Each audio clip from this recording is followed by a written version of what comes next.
This free step-by-step video comes to you directly from Haynes.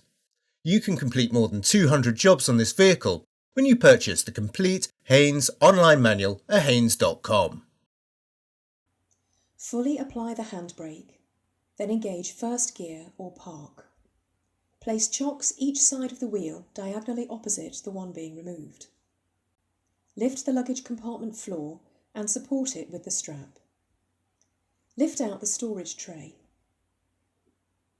Unscrew the retainer, then lift out the toolkit and spare wheel.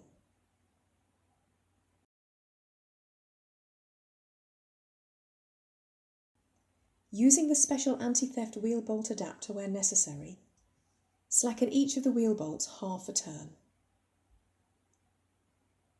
Position the jack under the reinforced section of the door sill flange, then rotate the jack handle clockwise and raise the vehicle until the wheel is clear of the ground.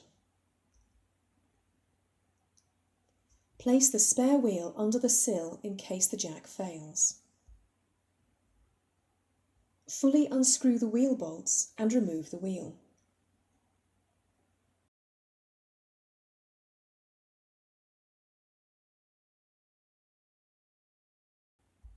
Locate the wheel over the hub, then insert and lightly tighten the retaining bolts.